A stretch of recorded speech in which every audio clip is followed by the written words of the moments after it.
So I'm happy to have Professor Michelle from University of Hawaii visiting us.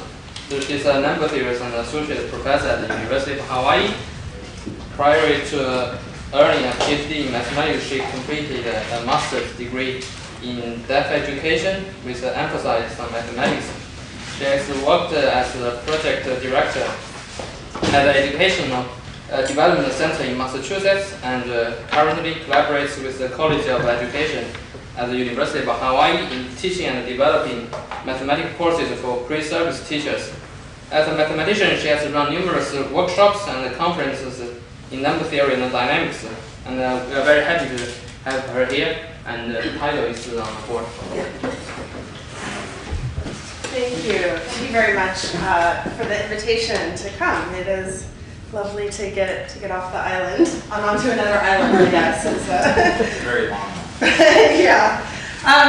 So yeah, the title of my talk is Some Arithmetic Properties of Post-Critically Finite Functions. So where I work, I classify myself as a number theorist, but primarily I work in arithmetic dynamics. So kind of number theoretic questions about what might be sort of more recognizable as holomorphic dynamics, sort of iterated dynamical systems. So I'm just going to do a little bit of setup and kind of explain the kinds of questions people in arithmetic dynamics are interested in asking, and then I'll talk more specifically about some recent work that I and some others have done around these very particular kinds of functions. So the setup, I have a set X, kind of completely generally, and a self-map of X, and I iterate. So I'm going to write this with an exponent where I have the n-fold composition.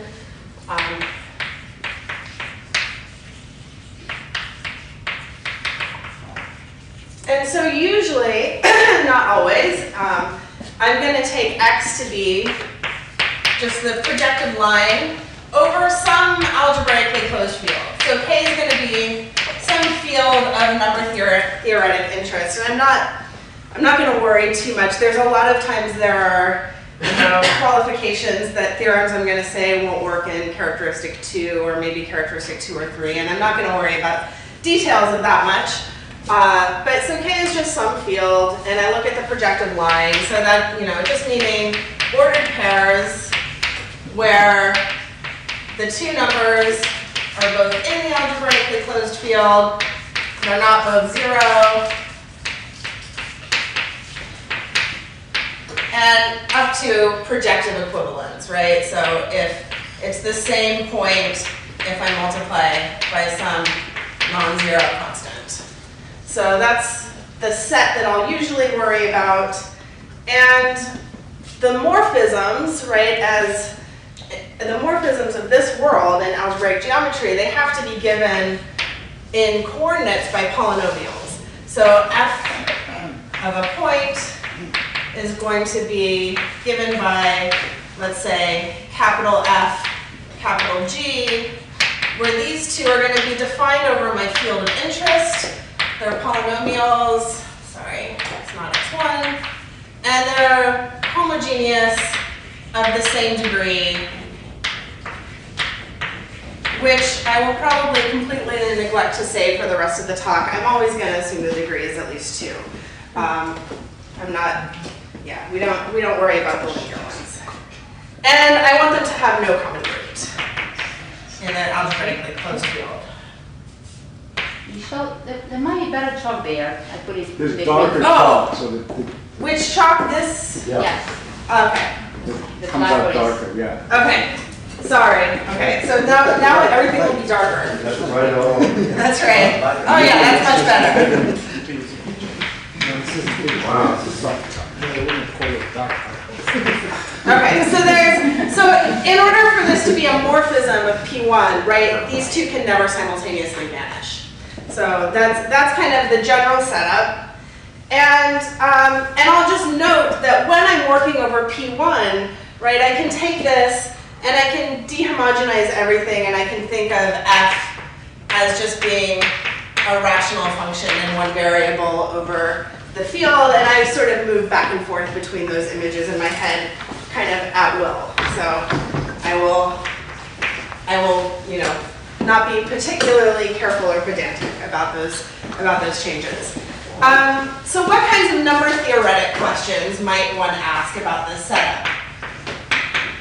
So one might ask, for example, so if k is, for example, a number field, you might ask about integer points, meaning in the ring of integers, that are periodic.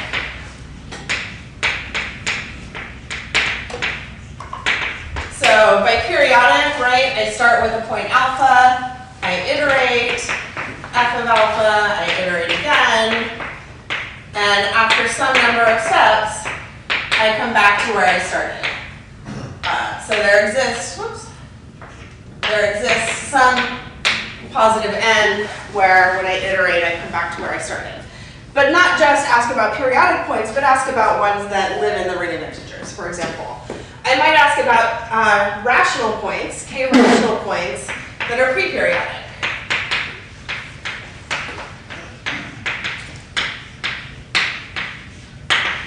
So pre-periodic just means I'm in this situation, but I allow myself a little bit of a tail before I enter the cycle, right? So I start with alpha, maybe iterate a few times. Eventually, I get to some point along my cycle, and that point is periodic, right? So there exists some m bigger than n bigger or equal to 0, such that those two iterates are equal to each other. But again, I don't just ask about periodic points, but ones that live in the field of definition, say, for the function. I might ask about field extensions.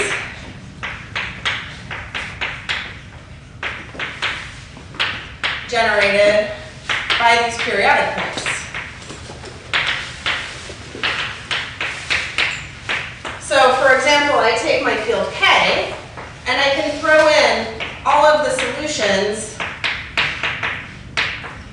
to that equation, right? The nth iterate comes back to itself. That's going to generate some extension, and I could study those extensions. Why not pre-periodic? Or pre-periodic. I mean, these are examples. This is not a comprehensive list. So absolutely. Your function f is defined over k or over k bar? Over k. Yeah, so they're, oh, thank you. Yeah. I want these to be defined over k with no common root over k bar. Yeah, thank you. And I might ask about kind of moduli space questions.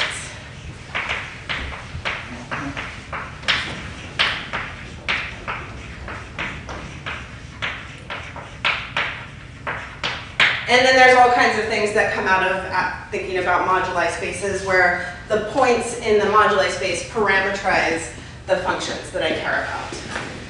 Okay, so in particular, now I want to start talking about these post-critically finite questions. So I've got the general setup over there. So f is going to be a rational function, right? And I'm going to say that gamma is a critical point. So I'm thinking in this case of the P1. I'm going to give you two different definitions that are equivalent. So there's no harm in just thinking about this case. This is usually what I think about. But gamma is a critical point of f if the derivative vanishes there. And then I just have to be a little careful, right? I'm working over P1. I have to be a little careful if gamma or f of gamma are the point at infinity. I just use a linearly conjugate map, right? I do an automorphism of P1, and that definition works perfectly well. So f is post-critically finite, which I will never write out again after writing it in the talk title. I'll just write PCF. If the orbit of all critical points, the orbits, I guess, of all critical points are finite. All of them are. Right? And so notice that what that means is that I'm in one of these two cases. Right? All of the critical points are pre-periodic.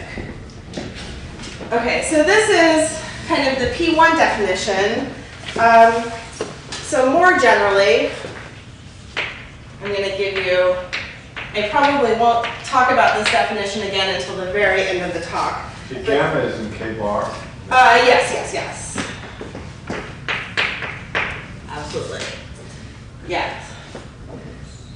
So more generally, okay, so this is, if you think more in the algebraic geometry language. So X is going to be a smooth, irreducible variety.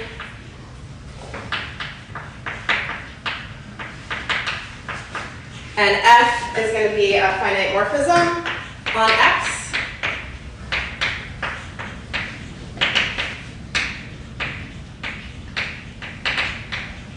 So we say that F is PCF. Finite morphism means that it really is a morphism. Yes, an honest, we need it to be an honest Doesn't morphism. have No indeterminacy locus, right? Yeah. I mean, I do think about things with indeterminacy locus too, but for the sake of this, we want an honest morphism. What does finite mean? So it's enough to think about it for now as finite fibers over any point. Just that's a fine. I mean, that's not the right definition, but that's a good enough definition. So yeah. So like a branch cover. yes, exactly. Okay. So F is PCF if there exists a non-empty Zariski open subset of X, which I'll call W, such that the inverse image of W is contained in W, and when I restrict F from W, when I restrict F to W, it's atal. So no ramification. No critical points. No critical points in, yeah. So in other words, these are the same if I let W be the complement of the postcritical set. Then these are exactly the same definition. But this lets me think about the same questions in kind of arbitrary dimension and on arbitrary varieties. Yeah, so I need to throw out the critical points. Okay, so for example, so the favorite example that everybody starts with in dynamics is quadratic polynomials. So if I wanted to think about quadratic polynomials, right, so kind of ostensibly, F should just look like AZ squared plus BZ plus C. But of course, well, maybe not of course, I guess depending on how much you've talked to some of your colleagues in the department. If I have F up here, there's going to be some linear fractional transformation, some automorphism of P1 that lets me transform this into a function that just looks like Z squared plus a constant. But more to the point from a number theoretic point of view, right? If this is defined over my field K, so what I'll say is there exists a phi in PGL2 such that this diagram commutes, but a thing I really care about is that that diagram preserves the field of definition. So all of those number theoretic questions I might ask, it's enough to ask them about this function, right? Even things about, fields generated by periodic points, that's all preserved. Okay, so what are the PCF functions? Well, if I'm just looking at this family now, so I'm going to write f of c is z squared, f sub c is z squared plus c. The only critical points are infinity, which is fixed under this map, and then 0, right? If I take the derivative and set it equal to 0, that's all I get. So the question comes down to, if I want to know about which ones of these are PCF, the question is for which c values is the forward orbit of 0 finite? When is it pre-periodic? And so for example, I always do that. I feel silly doing this example with some of these members of the audience, but I'm going to do it for the sake of people who haven't thought about it. So for example, if I take c equal to 2, I can iterate, and 0 maps to 2, maps to 6, maps to 38, and it's not hard to prove, it's going to just blow up. But on the other hand, if I take c as minus 2, then 0 maps to minus 2, maps to 2, which is fixed. So PCF, not PCF, right? And that's all I have to check. So, so the Mandelbrot set, so usually I sketch the Mandelbrot set, but this is going to be embarrassing in this audience. So forgive me, complex dynamics people who do a better job of the Mandelbrot set than I do, but okay, here's the Mandelbrot set, my very sketchy version of it. But those of you, okay, so the Mandelbrot set is the set exactly of C values where the forward orbit of 0 is bounded. Well, if the forward orbit of 0 is finite, it's certainly bounded. So it's pretty obvious that the PCF values live in the Mandelbrot set. But in fact, we know a lot more. The PCF values are the centers of the hyperbolic components. So all that means is we have these little bulbs, and in each one of them there's one point where 0 is strictly periodic, right? Where it's in that top case, where it's on a cycle. And then it's that together with a set that's dense on the boundary of the Mandelbrot set, right?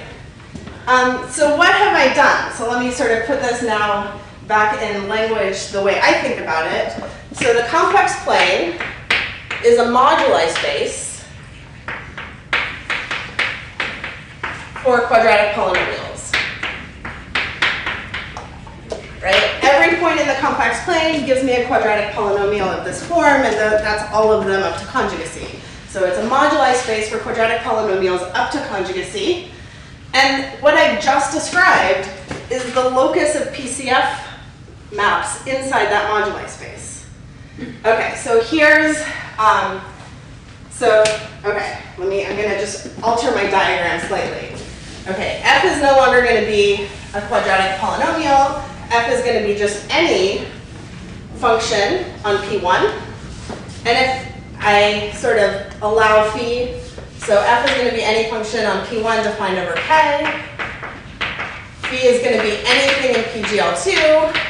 And if G is such that this diagram commutes for some phi, then F and G are conjugate. So I really want to consider them as being the same function, right? They're dynamically the same. So up to this equivalence, I can define what's called the moduli space of degree D rational maps.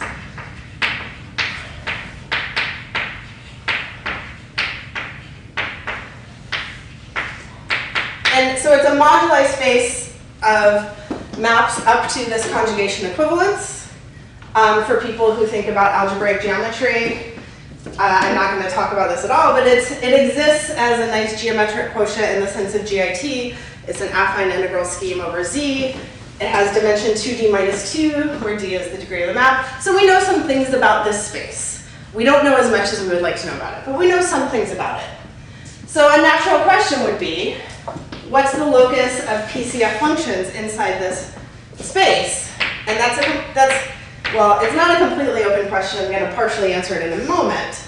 But in the senses, sort of as well as I've described it for quadratic polynomials, we don't really know. What's the locus of PCF functions? Okay, so let me tell you what we do know, though, because there's a very cool and recent theorem by some friends of mine that led into some work that I ended up doing. So theorem. So this is Rob Benedetto, Patrick Ingram, Rafe Jones, and Alon Levy. And I think it's just from last year, maybe. So the locus of PCF functions in MD over Q bar consists of the Lattès functions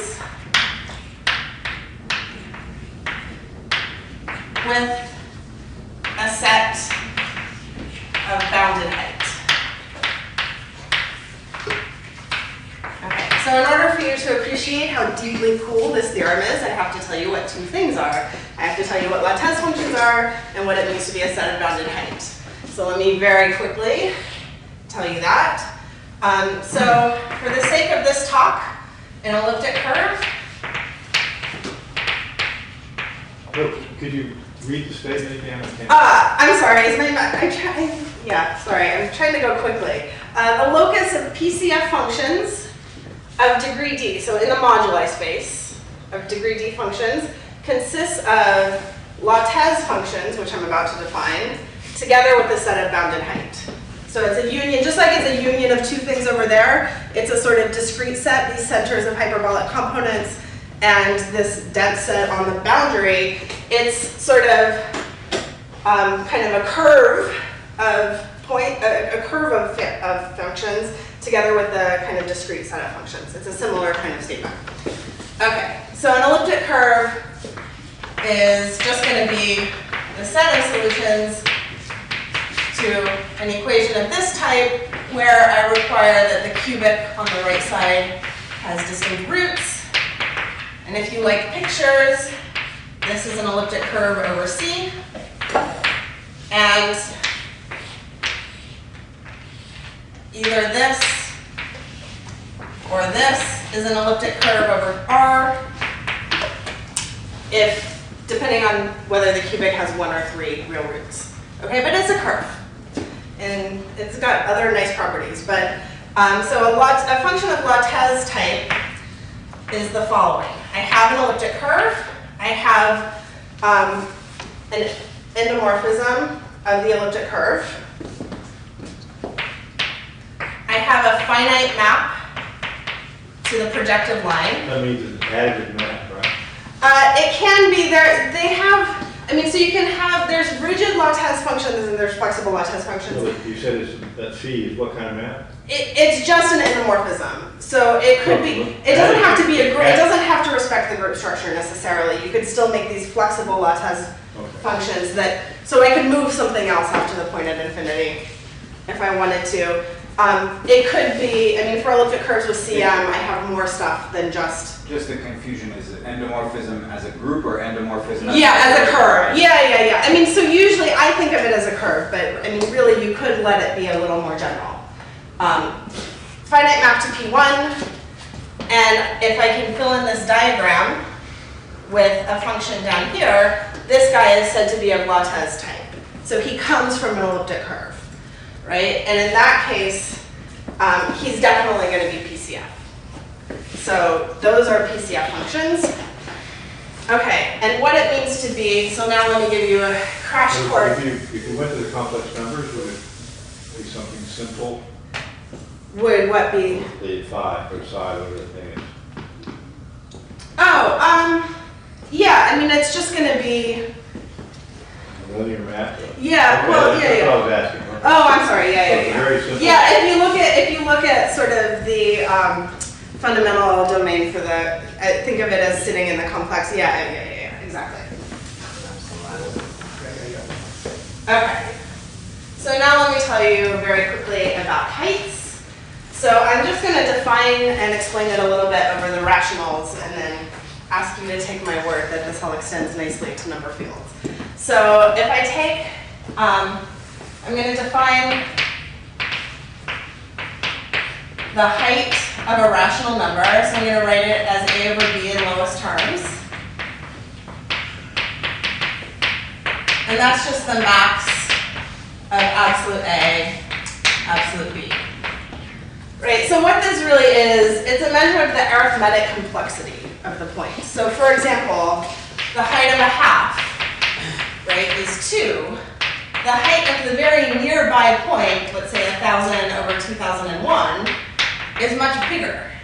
Because somehow that one takes more bits to store in your computer. It's a more arithmetically complex number, even though its value as a real number is very similar. Okay, and we can extend it. So this is very simple. We can extend this to number fields in a natural way. But it's an utterly more complicated thing to write down. Okay, so why do we care about heights? Well, they have this very nice property that a set of bounded height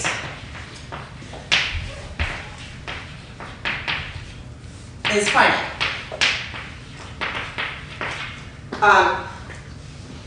I'll clarify that in a moment. So far I've only defined heights over Q. So for example, if I want to write down a set of rational numbers with height no more than 4, right? Well, I can do it quite easily. The only integers that satisfy this are going to be 0, plus or minus 1, plus or minus 2, plus or minus 3, and then I can just take ratios of those guys, and I'm done, right? So plus or minus a half, a third, 2/3, and 3/2, and that's all there is. Height up to 4. So this is a true statement. The set of, let's say, alpha in a number field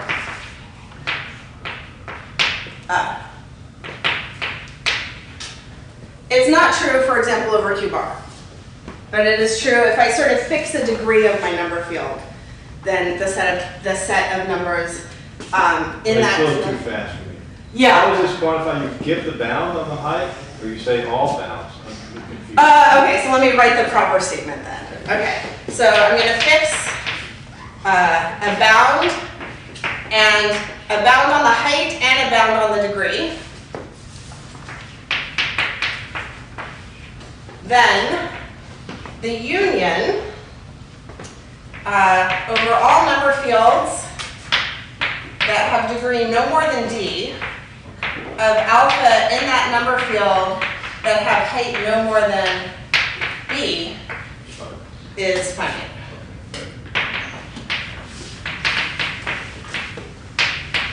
Yeah, that's. Have we fixed the number field over there? No. So it's a set of bounded height, which means that, yeah, so I was going to come back over here and say, so now we can understand this.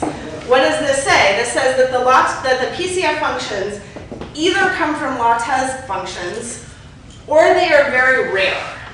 Over any number field, there's finitely many of them. Over Q, there's finitely many of them.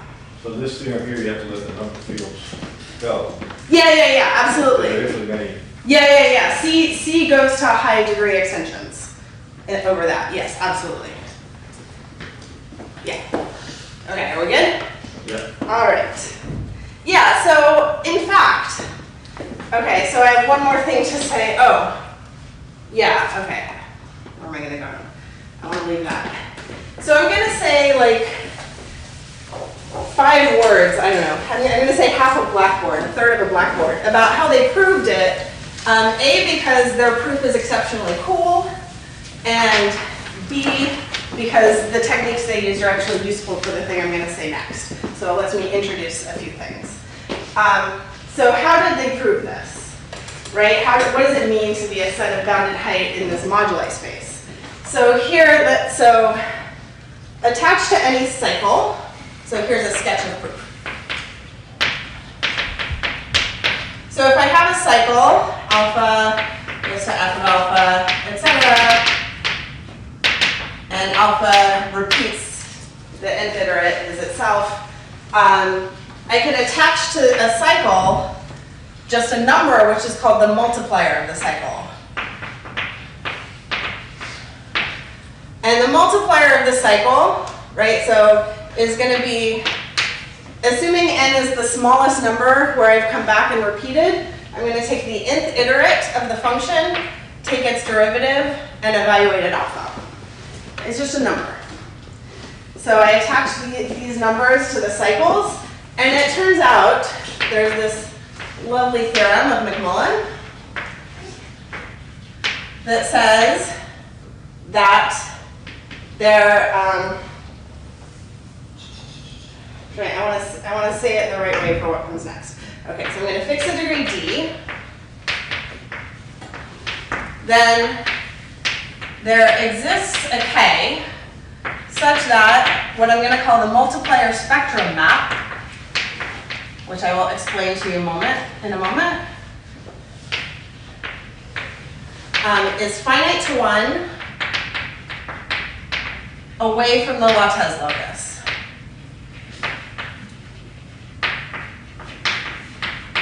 Okay, so what is the multiplier spectrum map?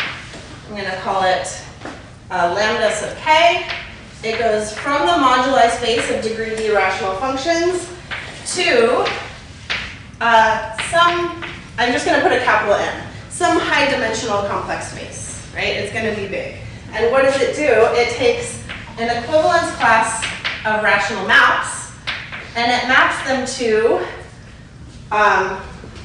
so rather than to the multipliers themselves, because the multipliers are kind of an unordered set, right? I have 3 fixed points for a quadratic map. I have 3 fixed point multipliers, but they don't naturally come with an order attached to them. So I'm going to symmetrize. I'm going to take the symmetric functions of the multipliers.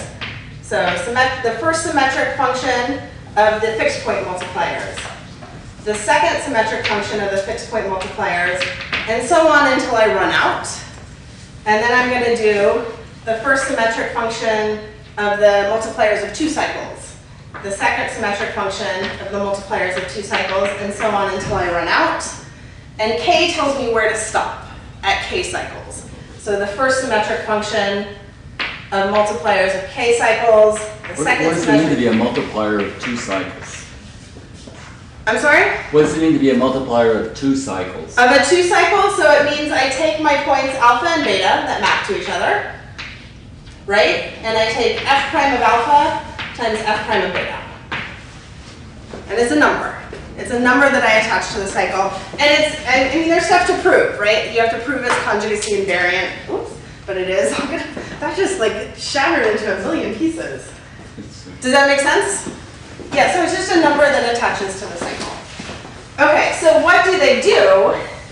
They adopt some classical results from complex dynamics. We can better say this is the calculation of the eigenvalue at the fixed point. You Sure. iterate the thing around. That is clearly a conjugacy invariant. Yeah, okay. I guess it's clearly anyway. Yeah, it's not hard to see that it's conjugacy invariant.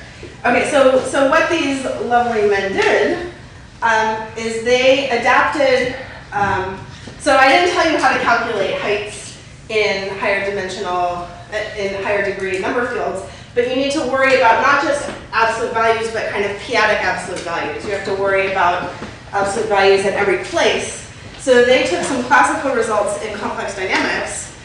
They had to work very hard to adapt them to sort of p-adic land, but after doing that, they were able to get a height bound over here. And if you get a height bound over here, when you pull it back by a finite to 1 map, you have a height bound on the moduli space. So this is sort of a sketch of their argument.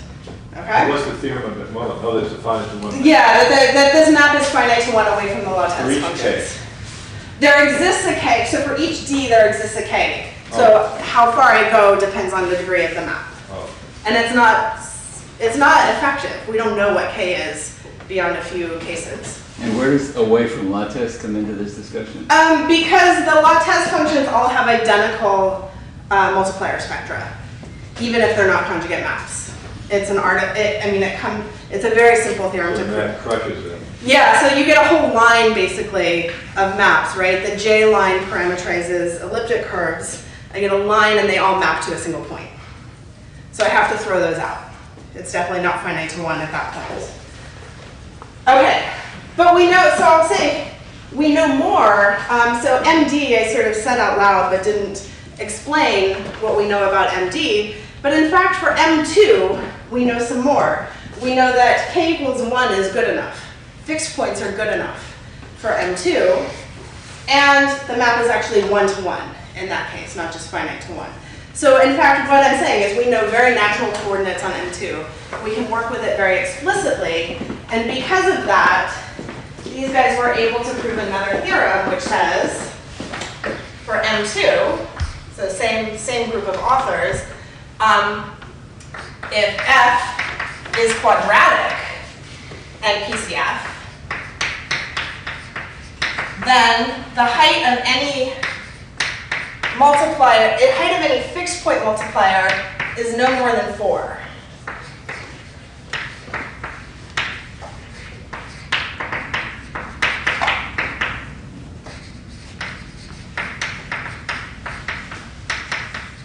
Okay. So very specific actual bounds in that case. So now, Can the you spell natural. that out for me? I can't quite. Oh yeah, I'm sorry. I tried to cram that into the bottom. So just a sort of effective version of this when the degree is 2. So for a quadratic function, if it's PCF, then the height of any fixed point multiplier is no more than 4. Right? So this says there are a set of bounded What heights. field are we talking about? Any field. The height of the fixed point multiplier is no more than 4 over any field of definition. Oh. Okay? So a natural question is Fixed points, just fixed points. just fixed points. Just fixed points. Yeah. So I have for a quadratic function, I have 3 fixed point multipliers, and none of them can have height bigger than 4.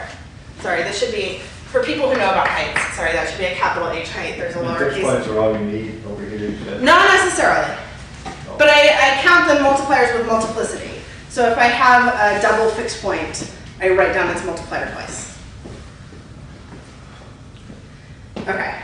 So a natural question, and the authors wrote this in their paper, they said, it would be very nice to write down all the PCF functions over Q, but it's a daunting computation. But I had at the time a graduate student who was undaunted, and so turned their theorem into an effective algorithm. And together with some computational help, we were able to prove the following. So this is David Lucas, myself, and my student Diane Yap. There are exactly 12 conjugacy classes of quadratic PCF functions defined over Q.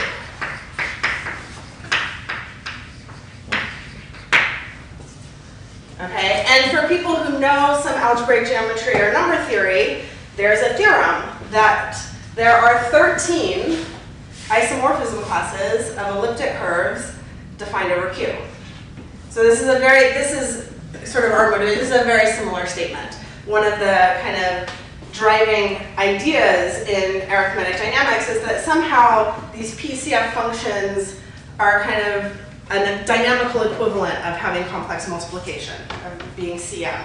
And so the fact that we got such a similar statement is sort of evidence in that direction. The 13 is isomorphism over in what sense?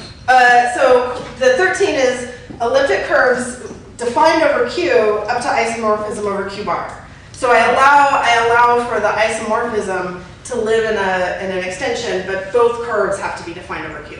Do you describe the conjugate? Yeah, I can write them all down. I mean, I shan't, but they're in my paper. Yeah, you can write them all down. Yeah, and I'll tell you now. I'm going to tell you now how we did this. So over Q, there are lots of them. Over Q, there are lots of elliptic curves, right?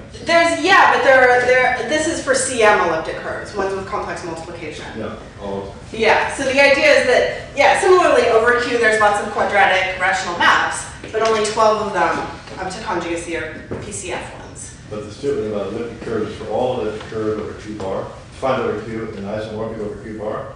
The CM, ones with complex PCF. multiplication. No. So the statement, okay, I'll write it down. Complex So multiplication. compare, there are exactly 13 isomorphism classes of elliptic curves of CM elliptic curves. Defined over Q. CM, you're saying. Yeah. Complex multiplication. Oh. Complex multiplication. Ah. So right, in my mind, this is sort of a dynamical analog of that in geometry land. It's not an exact analog, but it is a motivating analog anyway. We treat it as having some similar ideas. So let me tell you the idea of the proof again, and just why these guys said it was daunting. Because when you first look at this, you say it's pretty obvious what you should do. But there are two highly non-obvious steps that we actually had to do some work on. So, right, if you were just to sit down and say, what would I do in this case? Well, I would step through, right? So a quadratic function has 3 fixed points, counting multiplicity. So I step through triples up to the height bound.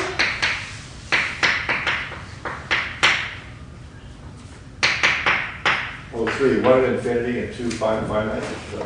For polynomial, but in a general rational function, Oh, they can be anywhere. Okay. Yeah, just 3. Right, I have quadratic, I have f of z over g of z equals z. That's in general a cubic that I'm going to have to Oh, solve. yeah, the left-hand number is 3, 1 plus 2. 1 plus 2 is 3. Yeah, okay, so we would use the McMullen map, right,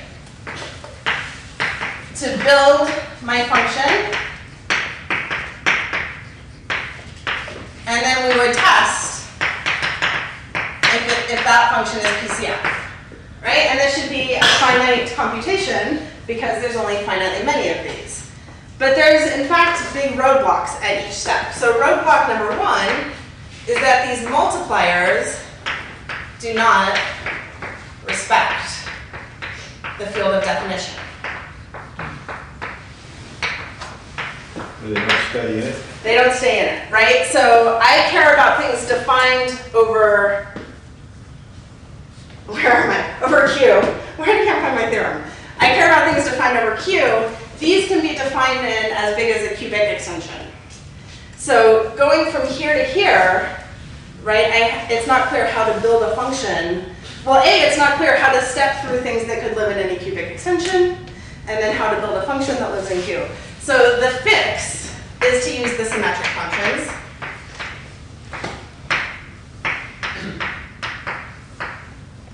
Second symmetric function. So these, in fact, do respect the field of definition. What So else?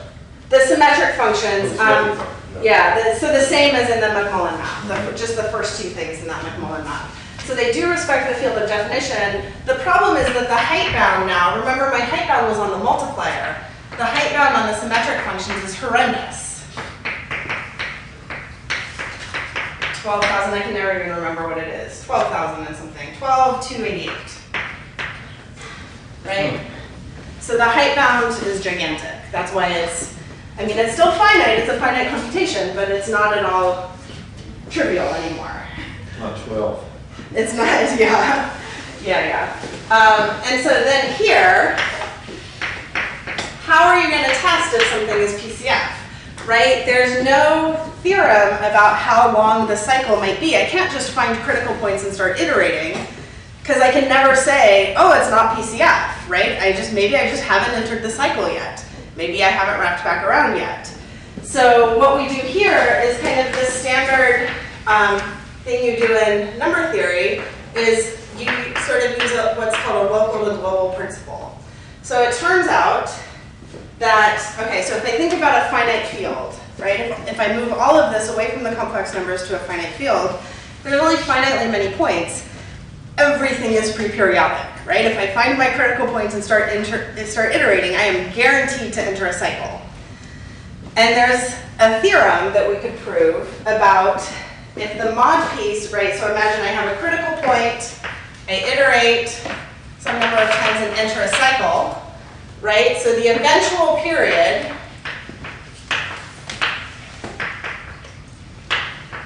mod some prime is m, right?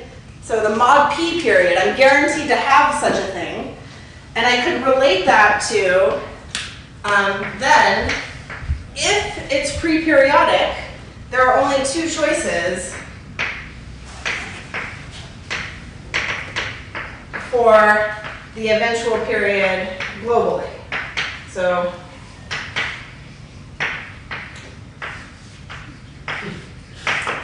right? It could either be the exact same number, or it could be m times r, where this r is actually the multiplicative order of the multiplier of the cycle. I'm not going to write that all down. But the point What is, P do you use? I'm sorry? Which P do you use? I use as many of them as I need. So let me outline the algorithm for you now. So the algorithm is as follows. So So I used the first 99 primes that were bigger than 3, because in fact, this theorem, the prime needs to be 5 or more for this to hold. So, and I don't know if that's how many were needed. It was a guess. So I built a database. For the first 99 primes bigger than 3, I wrote down one function in each quadratic conjugacy class, right? There's only finitely many. I just wrote down one in each conjugacy class. And for each of them, I computed the critical points, the eventual period, and the eventual period times that parameter r. So 2 numbers. For all these things over here. So right now I'm just working mod a prime. So for a prime, there's only ever finitely many maps, right? Quadratic map over a prime, there's finitely many of them. So one in each, I write down the critical point and the critical point times r. So I have this database now, just a lookup database. So now I start over here. Which set of conjugate classes are you considering a priori? Every quadratic map. Right, but if I'm working over, right, I have You're done. ax squared, well, because I'm mod p. Define the field. Right? There's only p choices for my coefficients. Oh, for each p, you can do Yeah, that. I do this for each p. Yeah, but how do you know 99 was enough? I mean, what? I didn't. I guessed. It turned out No, to be- honest to God, I guessed No, and it you're worked. exactly right. When you're done, you say, got enough? And so let me tell you how it went. I don't know. I mean, we could go back and say how many primes did we actually end up needing. I don't know. I can guarantee you 25 was not enough. But the We question tried. is, the question is more like Ask me, what is the? how can you guarantee that? What does it mean that He will you're say. gaining? I'm about to say. Okay, so I build this database. Okay, so I have this whole mod p database. Now I step through these guys up to my height bound. I build the map. I reduce it mod p as many times as necessary, and I look it up, and so I have an ordered pair. For every critical point, I have an ordered pair of possible periods, and I iteratively intersect those ordered pairs. If that becomes empty, that intersection, there was no global period. It couldn't have been a pre-periodic point. Because if it was, it would have had to be a possible period for every prime. Right? Does that make sense? So I get these ordered pairs, I intersect, and if that intersection becomes empty, I toss the map. It's not one I care about. Okay. Then, if it is not empty, I cross my fingers, I find the critical points, and I iterate. And it turns out that worked. They actually all turned out to be PCF, and it only took about 5 steps to find that out. Right, so my algorithm only returns possibly PCF functions. And it's not clear, I mean, for example, does there exist a prime that would rule out any map? I don't know. There are still open questions here, but our algorithm worked and found them all. No, there's a missing point of the logic. How do you know you can state this theorem in only 12? Because we found them all. We ruled out How every do you other. know found them all? How do you know I they're guess all? I don't understand. We built every map, one map in each conjugacy class up to these height bounds. What? So we built one map in each conjugacy class up to these height bounds. Oh, you did? So yeah. We built one in each class Oh, okay, up to the height bounds. okay, I got it. We reduced mod p. And Okay. then you play with it. Yeah. Okay. And I'm realizing I had one other thing to talk about, but I'm realizing time is short. So should I? Which? You started sure. it. One more thing? Okay, of course. I'm always of course. Okay, well so the last thing I wanted to mention is actually a relatively recent piece of work that is really exciting. So let me try to just explain it in broad outlines. So here's the idea. So far I've been iterating everything forwards. I'm going to iterate backwards for a moment. So I'm going to, again, K is going to be a number field. And F is some rational function defined over K. And alpha is going to be some base point in my field. And what I'm going to do is I'm going to make a tree of pre-images. So I start with my point alpha, and I say, what are the points that map to alpha under my map? What are the first pre-images of it? So I'll get, probably D of them, but if there's a critical point up here, maybe fewer. Okay, and then what are the pre-images of those points, etc. And so on up the tree, right? So if you think about this from a number theorist point of view, Okay, so I'm gonna write the nth iterate of f is some polynomial over some other polynomial. But the important thing is the numerator of the nth iterate is not the nth iterate of the numerator. It's a complicated kind of double recursion that you have to do on these two guys to get the nth iterate. So the nth, I probably shouldn't use n for both. Let me use k here. Okay, little k. The kth level of this tree of preimages consists of, so the vertices at the nth level consists of the points in the algebraic closure of k that map under n iterates to alpha. Okay? Those are exactly the roots of the polynomial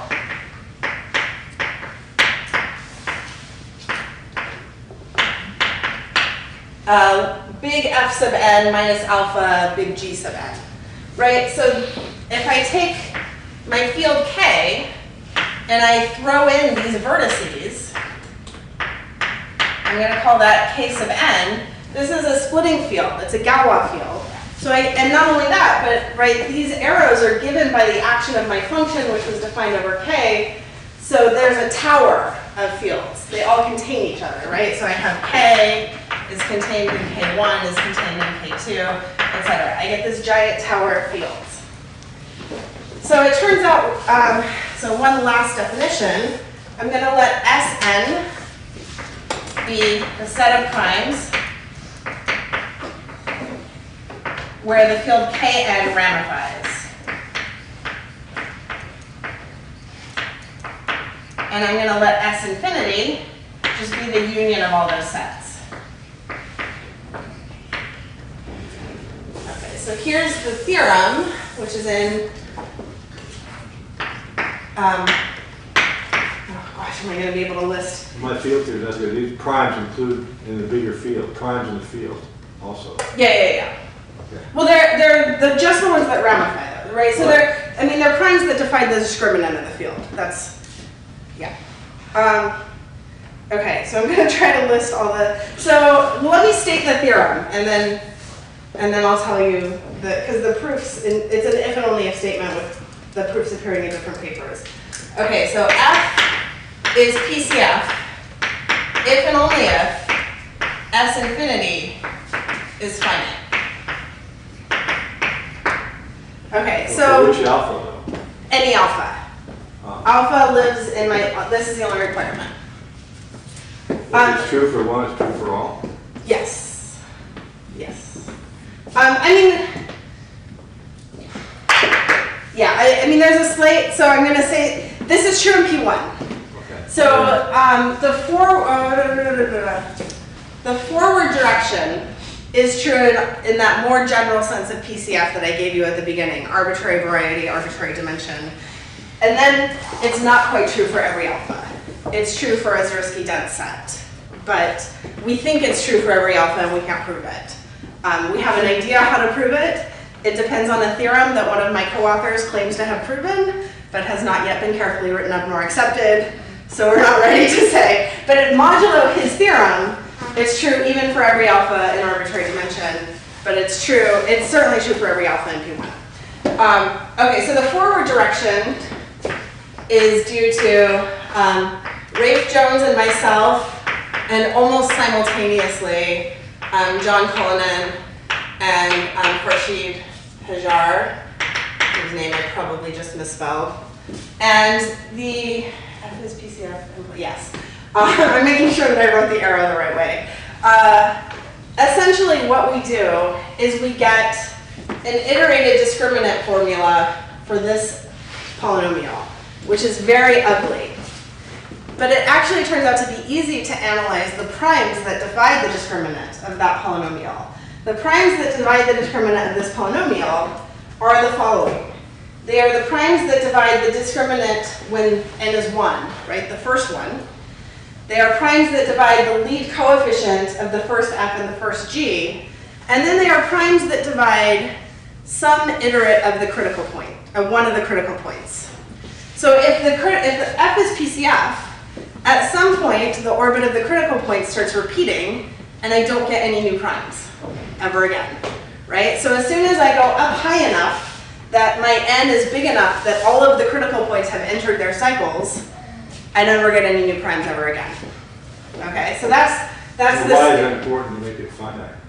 Oh, this is a huge thing in number theory. To have an infinite tower of fields that ramify at only finitely many primes is of great interest number theoretically. And it's very hard to build them in general. So usually we are taking like, so the idea, right, we look at this field, chaos over K. You're not answering my question. Yeah. I want to know if some ramification is finite, then this tower of fields, when you say S infinity is finite, you mean the tower of fields is finite? No, I mean the tower of fields, no, the tower of fields is definitely infinite. Yeah. But it's ramified at only finitely many primes. Every field in that whole tower. What does that sentence mean? S infinity is finite. So Sn is the set of primes where the nth field ramifies. Oh, I take okay. all of those Okay, I sets. thought it was a field, okay. No. S is the set of primes Ramifications. Okay. for any field. Yeah. Thank you. Okay. So the other direction, so this direction in full generality and the other direction for P1 came out of a recent AIM workshop. So this is where I get tested on do I know all my co-authors' names. So let's see, Andrew Brady, Patrick Ingram, Rafe Jones, Jamie Jewell, Alon Levy, myself, Simon. Simon's always the one. He's Salzedo, Rubenstein Salzedo, okay, and Joe Silverman. Okay, so it's a very large multi-author paper, but we proved the other direction. And I mean, sort of the important piece of it, what we had to show was that if I iterate alpha forwards, wait, I'm saying this wrong. Alpha itself, I don't iterate alpha. Alpha itself, mod primes, collides with the, well, this is an obvious statement. If f is PCF, right, then alpha collides with the post-critical set, right, the forward images of any critical points at only finitely many primes. But we needed more than that. What we needed was it collides with the post-critical set at only finitely many primes, and when it collides, I needed to control kind of how divisible by p that collision is. And I mean, in particular, right, so I have a critical point, it maps forward with some multiplicity greater than 1 to its image, right? And I needed that that alpha minus the nth iterate, that the p-adic valuation of this is not e. And I needed that to be true a lot, basically. So this was sort of the kind of the key step in the proof. So I will stop there and I'll see if you have any further questions.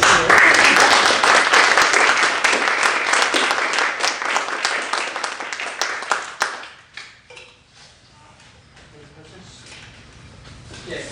Can you give some intuition why elliptic curves should play a role at all? What was the question? Why they should play a role in this? Why should in the elliptic curves play a role? He needs to have the question repeated, please. Why should elliptic curves play a role? Do you mean in this particular theorem? Yes, one. Or in, oh, because, okay, so let me draw a diagram, that diagram for you again. Because elliptic curves mess everything up, I guess is the easy version. So here's, so if I draw this, I have an elliptic curve. I have, I'm just going to take a multiplication by m map, just to make things easy. And I'm going to descend via the x-coordinate. So I get a function down here that's degree m squared. So the following is not hard to prove. Every such map, right, so this is a function attached to a particular elliptic curve. I'll call it f e comma m. If I fix m, the multiplier spectrum, right, that McMullen map, is completely independent of the elliptic curve, right? But the maps are only conjugate if the elliptic curves are isomorphic. So somehow these guys, they get collapsed in the moduli space in a weird way, that they have the exact same multiplier spectrum even when the elliptic curves are not isomorphic. I mean, I can write down, I can't do it off the top of my head, but I can look up the multiplier spectrum for the multiplication by M map, and it's independent of the curve. It's also not hard to show that they are always PCF, right? The critical points always have finite forward order here. And so it's just, I mean, almost every theorem that has to do with PCF functions and dynamics, it's going to say, except for the Lattez maps, blah, blah, blah, blah, blah, right? We're always going to have to throw those out because they are a complicating factor because of the fact that they have this, because what? They're there. Well, because they're there. But I mean, yeah, I mean, there's. The one answer to this question is, given an elliptic curve, you can build a rational map on the sphere, so those have, they're part of the Well, they sphere. are, right. And in fact, this diagram inspires a lot of what I do, but somehow these functions are kind of the outliers. But I should say that they're not, it's not a problem, right? This guy has dimension 2d minus 2, and the Lattez functions are like one-dimensional in there. They're tiny. They're like a little tiny filament in the big space, and it's okay to toss them. Yeah. Well, the answer kind of also obscures the fact that, I mean, the derivatives of a linear map are just n, or n, n squared or something, right? Yeah, yeah. So multipliers are not doing anything. Right. Yeah, they're all the same, right? They're right. all the Yeah, same, yeah. so. Yeah. You said some complicated things about the multiplier, variety, electricity. Oh, the multiplier spectrum is, they're all, but it's exactly what you said. I mean, it's just- that for this, right, when I have this diagram, the multipliers only depend on M, only on, The map is just. the map is just an expanding map, right? I can think of this as, right, an elliptic curve is given by sort of a fundamental domain, and I can genuinely multiply by M on the complex plane. And that's the same as multiplying by M on my elliptic curve. And yeah, so the multipliers only depend on M. They don't depend on kind of the orientation of that vector in of the vector in the upper half plane. Yeah. They have to be linear maps that map the lattice to the To itself, yeah. That's very restricted. Yeah. Any further questions? If not, it's time to see you again.